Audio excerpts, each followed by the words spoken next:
Fala galera, meu nome é Nicolas, eu sou estudante de medicina, estou indo para o 6º período agora.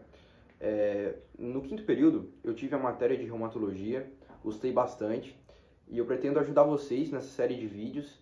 O vídeo de hoje vai ser sobre anamnese em reumatologia, um tema importantíssimo em qualquer especialidade, porque é o primórdio, é o começo de tudo. Então vamos começar. Galera, então a primeira coisa que vocês têm que se atentar em uma anamnese: identificação do paciente. Como é feito isso? Bom, são alguns tópicos que a gente usa para identificar aquele paciente, como por exemplo, o nome. Você tem que perguntar o nome completo do paciente, a idade, o sexo, a naturalidade, a profissão, a data e a hora da consulta você anota, o estado civil e a procedência, então de onde o paciente vem. Galera, na reumatologia, a idade e o sexo são muito importantes porque algumas doenças seguem exatamente a epidemiologia delas. Então, vocês têm que se atentar a isso: idade e sexo do paciente. Tá? Quais doenças acometem aquele paciente, quais doenças têm chance maior de acometer aquele paciente com aquela idade ou com aquele sexo, né? Homem ou mulher. Bom, segundo tópico, queixa principal. Queixa principal é você colocar com as palavras do paciente, então você vai colocar entre aspas o que ele está sentindo, qual que é a queixa principal dele. E não esqueça de colocar há quanto tempo ele tem sentido aquilo. Galera, terceiro tópico, HDA, história da doença atual. Esse é o ponto mais importante da anamnese, é onde você vai destrinchar a história dos sinais e sintomas do paciente. Então, primeira coisa, você vai tentar entender se o paciente está relatando uma artrite ou uma artralgia. Artralgia é só dor, só dor. Artrite é uma dor acompanhada de inflamação. Quando eu falo artrite, eu estou falando de um sinal, não é a doença. É um sinal, artrite é um sinal. Então, você tem que diferenciar isso. Artrite é dor e inflamação. Artralgia é só dor, tá? Segunda coisa, essa artrite ou essa artralgia acomete quantas articulações? É monoarticular, só uma articulação? É oligoarticular, que acomete até 4 articulações? Ou é poliarticular, que são 5 ou mais articulações? Se for monoarticular, você pode pensar em gota e artrite séptica. Se for oligoarticular, até 4, você pensa em lúpus, você pensa em espondilite e osteoartrite. Se for 5 ou mais articulações acometidas, você pensa numa artrite reumatoide, você pensa num lúpus ou numa osteoartrite, beleza?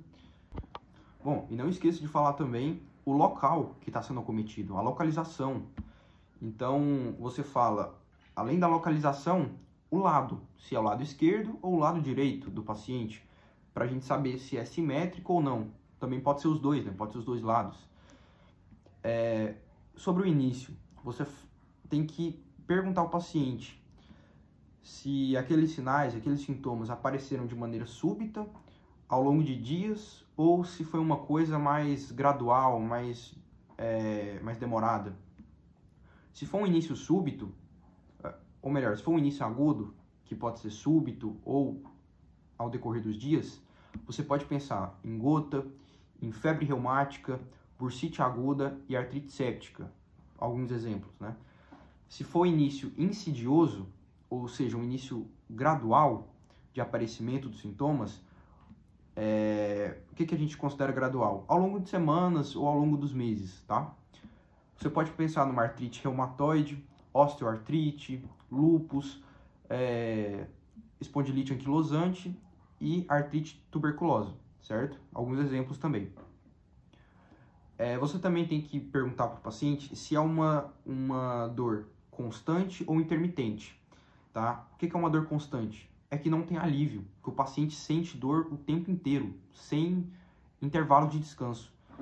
Se for intermitente, ele tem alguns períodos de dor, alguns períodos de que ele não sente dor e depois a dor volta. Outro ponto muito importante é você saber o caráter da dor.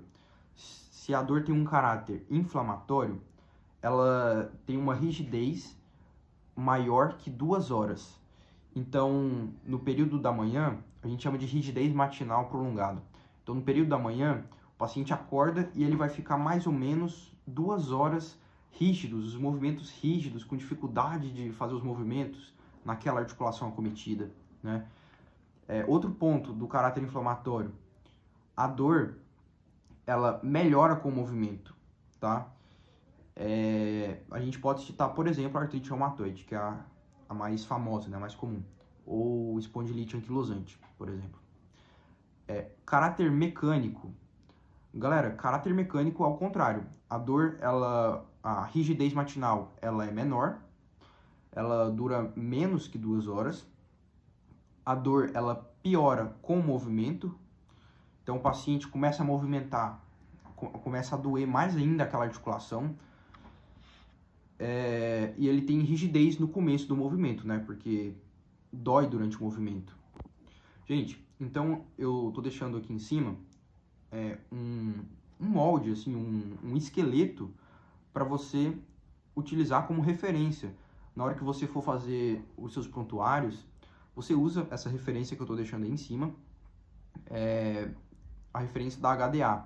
Então, é só você ver, né, mudar de acordo com os pacientes, individualizar para cada paciente, mas é basicamente isso que vocês têm que ter. Todas essas características que eu falei, falar se a dor, buscar saber se numa escala de 0 a 10, como está a dor do paciente naquele momento, como que ela vem evoluindo. Então, só seguir esse esqueminha. Pessoal, o próximo tópico é um interrogatório sintomatológico. Então, a gente vai buscar no paciente algum sinal, algum sintoma que ele não tenha lembrado. Então, a gente começa pelo geral, interrogatório sintomatológico geral. A gente pergunta se ele tem alterações de peso, se ele tem astenia, que é fraqueza, né? Calafrios, sudorese. Depois a gente parte mais específico. Então, a gente pergunta pele e fâneros. Lesões de pele, lesões de unha, queda de cabelo, prurido, que é coceira, né?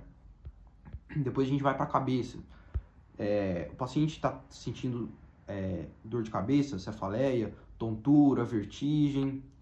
Nos olhos, ele está tendo dor ocular, ele está com o olho seco, está com lacrimejamento, está com a visão, está tendo diplopia, ele está tendo fotofobia, que é sensibilidade à luz. No ouvido, a gente pergunta se ele está tendo, se está saindo secreção, se está saindo sangue, se ele está tendo dor ou diminuição da acuidade auditiva, né?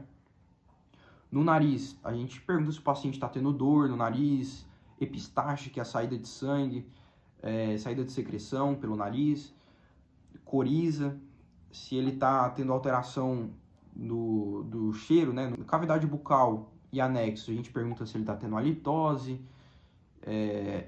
afta, cialose, se ele está tendo polifagia, que é querer comer toda hora, né? Muita fome, se ele tem pigarro na garganta, se ele tem hiporexia, que é um distúrbio alimentar, né? O paciente não sente tanta fome.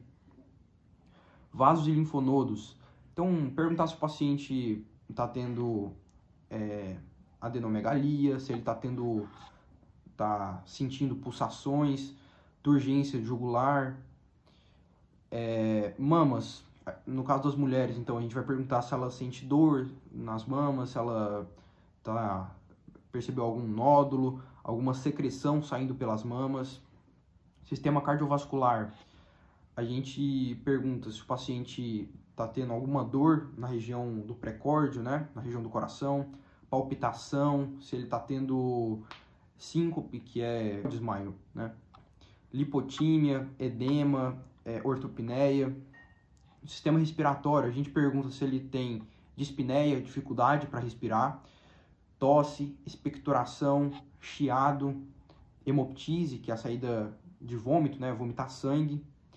Sistema digestório, disfagia, dificuldade para engolir, pirose, dispepsia, dor abdominal, náuseas, vômitos, diarreia, esteatorreia, flatulência, eructação, constipação, hemorragia, icterícia, tenesmo e regurgitação. Sistema geniturinário, a gente pergunta se ele está tendo disúria, que é dificuldade para urinar, poliúria, oligúria, fazer pouca urina, nictúria, que é a urina na parte fazer muita urina à noite, polaciúria, retenção urinária, beleza? Pessoal, o próximo tópico é antecedentes pessoais. Então aqui a gente vai buscar os antecedentes pessoais do paciente.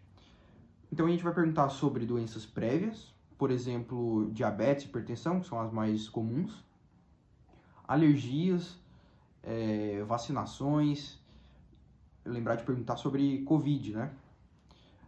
Internações, cirurgias, quando foi realizada, é importante colocar quando foi realizada a cirurgia, cirurgia para quê, né? Qual cirurgia, e a história gestacional, em caso de mulher, né? Antecedentes familiares, a gente pergunta sobre hipertensão, sobre diabetes e também sobre doenças reumatológicas, porque aqui na reumatologia, grande parte das doenças tem um componente genético. Então, o pai tinha artrite reumatoide, o filho tem tendência a ter, né? Então a gente pergunta sobre artrite reumatoide, gota, lúpus, osteoporose, osteoartrite, né? Que é a artrose. Hábitos de vida, a gente vai perguntar, então, se o paciente é etilista, se ele é tabagista, se ele faz uso de drogas ilícitas e se ele faz atividade física. Se ele faz atividade física, a gente pergunta o que ele faz, qual atividade física, quanto tempo que ele faz, quanto tempo de meia hora, 1 hora, e também quantas vezes na semana ele faz, tá? E por fim a gente pergunta os medicamentos em uso. Então perguntar o nome do medicamento ou dos medicamentos, perguntar a dose, quando que o paciente toma, qual o horário do dia, né? Quantas vezes ele toma por dia, e se ele parou de tomar, por que ele parou de tomar. Pessoal, então, sobre a anamnese em reumatologia, é isso que vocês precisam saber, tá? Peço que avaliem o vídeo, se inscrevam no canal, e é isso. Acompanhem o próximo vídeo e acompanhem o canal também. Tamo junto!